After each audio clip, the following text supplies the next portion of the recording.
Get the latest on The Walking Dead direct your inbox. Laurie Akin, December 3, 2017, 10:04 p.m. Spoiler alert: Gene Page, AMCR. Keith Harris as Dr.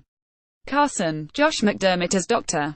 Eugene Porter in The Walking Dead. Spoiler alert. This post contains spoiler details for the time before after episode of The Walking Dead. After last week's ho-hum The Walking Dead episode that caught us up on the dealings of Michonne, Rosita, Carl the Merciful, and the Scavengers, and left Rick boxer-clad and imprisoned in a shipping container, tonight, we got a barn-burner that was Eugene-centric and all about loyalty. To whom you award it, when you award it, why you award it, misguided or otherwise. Also, all hell kinda broke loose? Still, the most compelling moments happened mostly in the front half, when pairs of characters faced off and called each other out. Eugene and Dwight, Eugene and Tanya, Eugene and Gabriel, Rick and JD's, Michonne and Rosita, Michonne and Daryl, Negan and Dwight, not so much, but we'll get to all of this later. Pollyanna McIntosh as JD's. We open with Rick, who still thinks he has the upper hand even though he's standing in his underpants, wrists bound, on enemy turf. He tells JD's she has two options: join the AHK or DIE. She opts for a photo shoot instead. There's the junkyard version of a courtroom sketch artist on hand, as well, just in case the shots don't work out. The images are all art for art's sake, JD's tells Rick. She plans to sculpt him. After what? Just after. Back at the sanctuary, Eugene is doing a 3-columned variation on the old Ben Franklin close, chronicling what I know I don't know and things I am unaware of, wholly in a notebook, ostensibly to make a definitive plan about his Dwight discoveries from a couple episodes back. He doesn't get too far before he bags the exercise and goes directly to the source of his turmoil. I'm well aware you're the 5th columnar, he tells Dwight, teaching me a new term in the process. Green duffel, red paint, workers' guns. Therefore, it doesn't take a genius to conclude that Dwight's the one colluded with make that AHK, as Eugene takes the credit for the Alexandria, Hilltop, Kingdom acronym. Car is a heir to Onaman Pirates. Never one for potential injury. Eugene wants to make a deal. Dwight knocks it off and Eugene will keep his discoveries to himself, even if Negan himself thinks Eugene's the rat. Instead, Dwight sits him down for a little clear-up. The saviors are finished, he says calmly at first, then with increasing volatility. Negan is finished. And this place, what it's been, that's all over. Food and water is running low. The workers are angry. And the saviors themselves. Oh, there's a difference between worker and savior. Everyone is Negan, but everyone is not a savior. Who knew? Are getting scared. This place is gonna fall. And all you have to do to be on the winning side is to stand down. All you have to do is nothing. On Sunday it was announced that James' character Morgan Jones would cross over from The Walking Dead to Fear the Walking Dead. Can Eugene do that? Less than crickets greater than you don't got blood on your hands yet, but that's coming. Dwight snarls, literally nose to nose with Eugene. Once you do those things, you become those things. And there's no going back. Austin Emilio, you, sir, are my favorite. But Genie's willing to risk it. What cranks his shaft is his own personal safety, and by his calculations, that's a goal best served by Negan. He heads for the door, but keeps his deal on the table. Well, it'll be. Eugene's grown a set. Well, sort of. Heading to the ground floor of the sanctuary, Eugene finds Laura trying to bolster the walls against the herd of walkers. She tells him the effort will only hold a day, maybe 2. Dr. Carson 2.0 needs Eugene's help, too.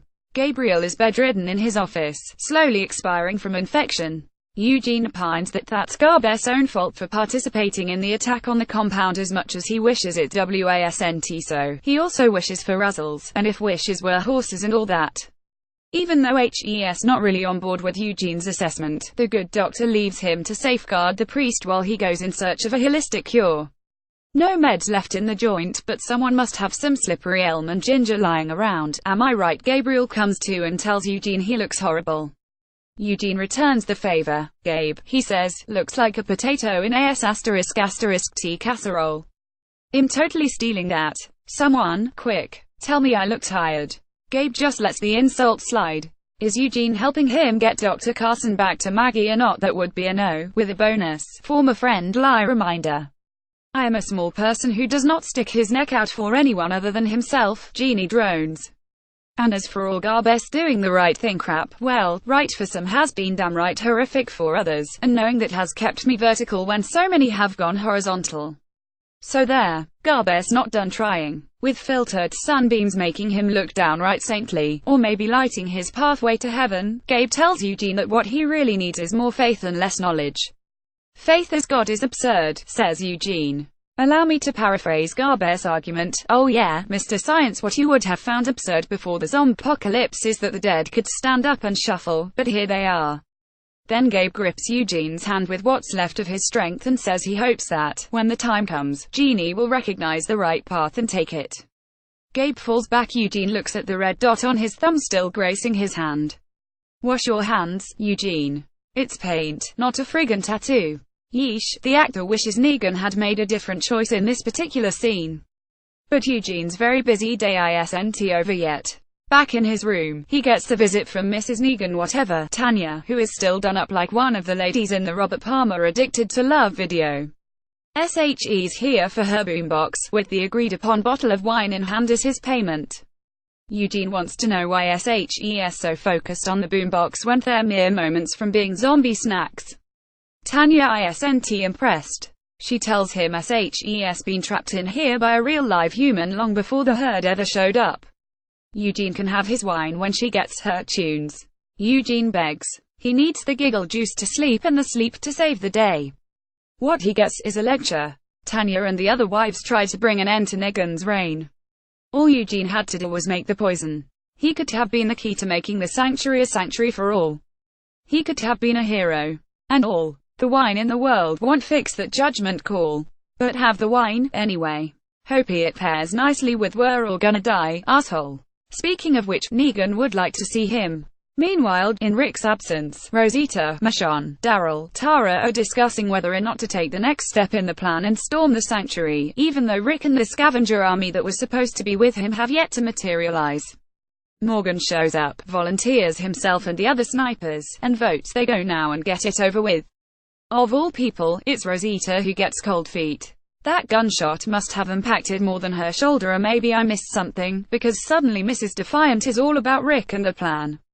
SHE's not moving ahead without him. And she can't believe Michonne would, either. Nothing ever goes exactly to plan. Did we learn nothing from Sash's sacrifice? Nothing at all. Back at the Come to Negan, the two guys with The Walking Dead's most colorful vernacular discuss Eugene's best asset, namely the spongy organ between eye and mullet. Yes, Eugene does believe he has a solution to the herd. The prospect earns him a rare handshake. Ya gotta have a ring to kiss the ring. There, Eugene. Back in his room, Eugene is at work at what it looks like the boombox, but it's kind of hard to tell. He picks up a shiny part and somberly examines his teeny, tiny reflection in it. Then he goes on a mission in a sanctuary storage area. He finds the coffin from which Sasha made her grand and final entrance, flashes briefly back to the horror, then opens it anyway. Her MP3 player is still in there. And it's what HE's after. As the rogue acres no one from Hilltop is present take formation outside the sanctuary, Michonne decides to stand by her man. Doing this without the numbers they thought they would have isn't worth the risk to the group. It is for Daryl, and the equally partnerless Tara and Morgan. Daryl assigns no penalty points for ditching, which Michonne does, wishing him and the others luck. The result of Eugene's mission is revealed to be a sort of stealth-shaped model airplane with Sash's iPod attached, intended to pump up the jams and lure the walker herd, or at least enough of them to make for safe passage out, away from the compound. High above the courtyard, HE's just about to fire it up when a gun cocks and a voice instructs him to stay still. Hey, Dwight. Good timing. Shaking in his shoes, Eugene makes his case. They really are saviors here, and killing the brains of the operation is killing a great many innocents. Dwight says he wants to save Rick and the crew. Eugene himself fifth-columned and the good people within the sanctuary. Negan alone is the problem. Eugene decides to test that set he grew with the plane he made and launches it anyway, which makes for a memorable sight as the circus stripy thing wafts high above a sea of undead. Sparing Eugene, Dwight instead shoots the plane out of the sky before the walkers even notice, and at the same time Daryl, Morgan and Tara conveniently launch their plan, masking his gunshots. Christian Serratos as Rosita Espinosa, Danai Gurira as Michonne, Norman Reedus as Daryl Dixon, Alana Masterson as Tara Shambler. Daryl crashes his truck through the side of the sanctuary, opening a nice entrance for the walkers. Now it's number of bullets versus number of undead for Negan and co. In the midst of the chaos, Eugene takes a moment to figure out if he's really going to come to Jesus or stick with Negan. The effort seems to near literally blow his mind, but he does choose. He storms in on Gabriel and rages to the startled, dying man that he is Negan to the end. To Negan, he says he will keep the ammo coming if Negan figures out a way to reunite him with the machines to do so. Negan tells him he is now the second most important person in his ranks. Emboldened, Jeannie's just about to spill the beans on Dwight when the selfsame bursts in with the other lieutenants to report on the desperate state of affairs downstairs. Negan tells that Eugene will save the day, and, also, he has another big announcement. Though there are plenty of other lieutenants to execute the traitor on the spot, not mention the ever-present Lucille, Eugene chickens out. Blood on his hands and all. Safely back in his room, Eugene goes for the wine to maybe lubricate the old gears on what to do next, or maybe drink himself into a coma so he doesn't have to worry about any of it. He chugs, gets a little irpy, chugs again and keeps the giggle juice down. But he's far from giggly, since who's on the right side of survival and who's about to be right horrified is now as blurry as his vision should be in about 5 seconds or so. Back at the junkyard, JD somberly informs her captive that it's time for after, which will come courtesy of another helmeted walker. It's all no match for Rick. Even bound and bucketed, he quickly takes out not only the walker, but the guy who delivered him to it and the guy who delivered it to him. Armed scavenger backup quickly arrives, but Rick's not troubled by them, either. He holds JD's head next to the now decapitated walker's noggin and lets it gnash in her face as he instructs her people about a couple things. Number 1, he's leaving. Number 2, he's leaving. Number 3, the group can join the AHK or they can make a run for it or they can sit here and sculpt ST, but, number 4, he's leaving. Related, subscribe to TV Insider's The Walking Dead newsletter. JD signals her people stand down, Rick lets her back up and it's back to negotiations. JD says they'll join, but they want all of the Savior's stuff. Of course, she doesn't use that many words in a row, but about as close as SHES ever come. Rick says they'll all share. Half. Fourth. Half. Hush. Fourth, and JD still gets to sculpt Rick. Whatever. Let's go get stuff done. But Rick's late to the party, which he discovers when he climbs the tower and discovers an empty courtyard where once stood 1,000 walkers. Next week is the mid-season finale, Deadheads, and AMC promises that all the Season 8 storylines thus far will converge. So what do you think? Will JD's keep her deal? Will we finally get some idea who's not just winning the battles, but winning the war in an oddly death-free season for our main characters? Is someone big about to go? Are you disappointed or relieved that someone big has yet to go? It's our last chance to talk it over for a while. So what your wish is? The Walking Dead, Sundays, 9/8 AMC.